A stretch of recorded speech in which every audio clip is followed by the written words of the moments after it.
La nuit blanche d'un hussard rouge d'Alphonse Allais. Le temps d'une histoire. Un podcast de contes, légendes, nouvelles et autres récits. Je me suis toujours demandé pourquoi on nomme nuit blanche celle qu'on passe hors de son lit. Moi, je viens d'en passer une et je l'ai trouvée plutôt verte. Ce qui n'a pas empêché mon concierge, quand je suis rentré le matin, de me saluer d'un petit air en homme qui dit « Ah ah, mon gaillard, nous nous la coulons douce !» Et pourtant, mais n'anticipons pas. Il faut vous dire que j'étais amoureux depuis quelque temps. Oh, amoureux, vous savez, pas en périr, mais légèrement pincé, quoi. C'était une petite blonde très gentille, avec des petits frisons plein le front. Tout le temps, elle était à sa fenêtre quand je passais. À force de passer et de repasser, et j'avais cru à la fin qu'elle me reconnaissait. Et je lui adressais un petit sourire. Je m'étais même imaginé, vous savez comment on se fait des idées, qu'elle me souriait aussi. C'était une erreur. J'en ai eu la preuve depuis, mais trop tard malheureusement. Je me disais, faudra que j'aille voir ça un jour. En attendant, je m'informe habilement, sans avoir l'air de rien. Elle est mariée avec un monsieur pas commode, paraît-il, directeur d'une importante manufacture de mitrailleuses civiles. Le monsieur pas commode sort tous les soirs vers 8h, se rend à son cercle et ne rentre que fort tard dans la nuit. Bon, me dis-je, c'est bien ce qu'il me faut.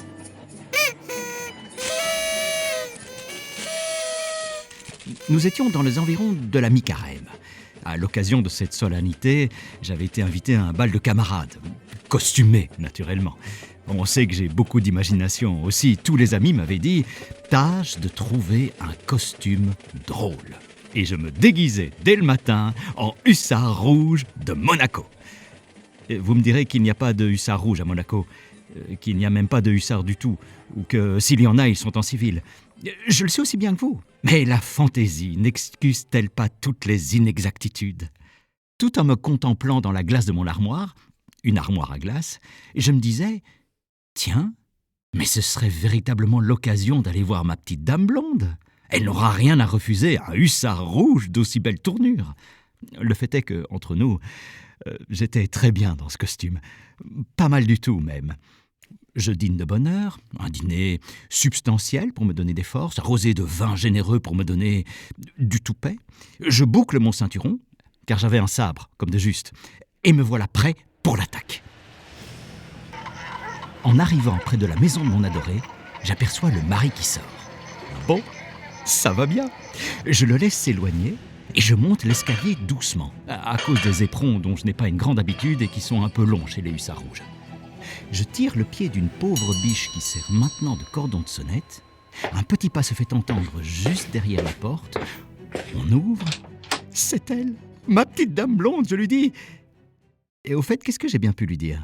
Parce que, vous savez, dans ces moments-là, on dit ce qui nous vient à l'esprit, et puis 5 minutes après, on serait bien pendu pour le répéter.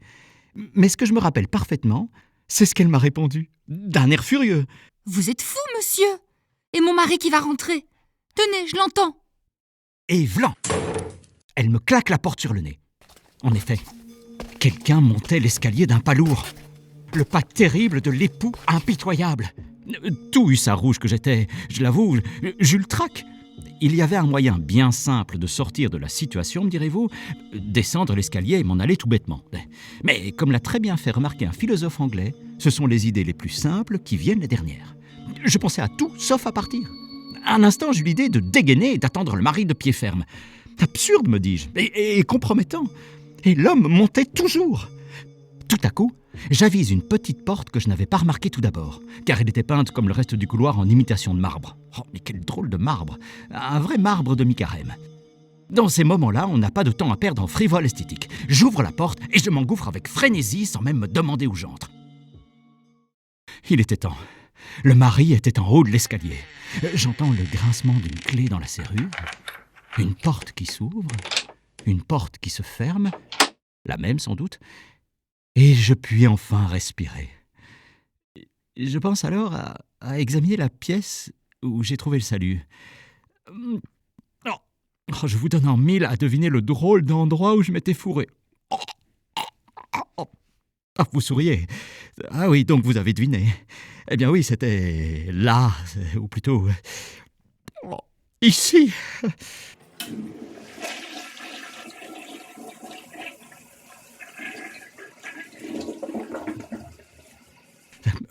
Doucement, sans bruit, je lève le loquet et je pousse la porte. Elle résiste. Je pousse un peu plus fort. Elle résiste encore. Je pousse tout à fait fort, avec une vigueur surhumaine. La porte résiste toujours. En porte qu'il y a des raisons sérieuses pour ne pas s'ouvrir. Je me dis, c'est l'humidité qui a gonflé le bois. Je marque-boute contre le machin et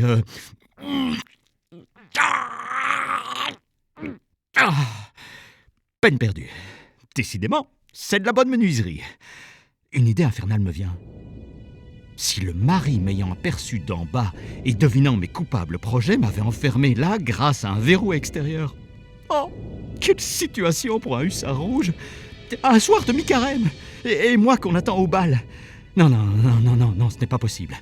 J'éloigne de moi cette sombre pensée. Et pourtant la porte reste immuable comme un roc. De guerre lasse, je m'assieds. Heureusement qu'on peut s'asseoir dans ces endroits-là. Et j'attends. Parbleu, quelqu'un viendra bien me délivrer. On ne vient pas vite. On ne vient même pas du tout. Mais que mange-t-il dans cette maison? Des confitures de coin, sans doute? De la rue monte à mes oreilles le joyeux vacarme des trompes, des cors de chasse, des clairons, et puis... terrible! Le son des horloges, les quarts, les demi, les heures... Et le libérateur attendu n'arrive pas. Tous ces gens-là se sont donc gorgés de bismuth aujourd'hui. La prochaine fois que je reviendrai dans cette maison, j'enverrai un melon à chaque locataire. Oh, de temps en temps, avec un désespoir touchant, je me lève et faisant appel à toute mon énergie, je pousse la porte. Je pousse. Ah, pour de la bonne porte, c'est de la bonne porte. Enfin... épuisé, je renonce à la lutte. La poignée de mon sabre me rentre dans les côtes, je l'accroche au loquet et je m'endors. Sommeil pénible, entrecoupé de cauchemars. Le bruit de la rue s'est éteint peu à peu. Je n'entends plus qu'un corps de chasse qui s'obstine héroïquement dans le lointain. Puis le corps de chasse va se coucher, comme tout le monde.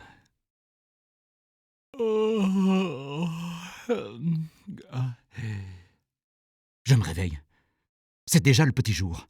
Je me frotte les yeux et il me rappelle tout. Oh, mon sang de hussard rouge ne fait qu'un tour. Rageusement, je décroche mon sabre et le tire à moi.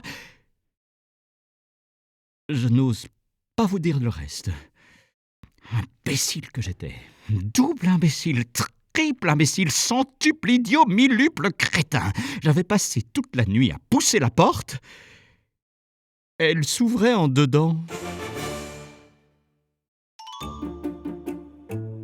Abonne-toi pour la prochaine histoire et rejoins-moi sur Insta et Facebook.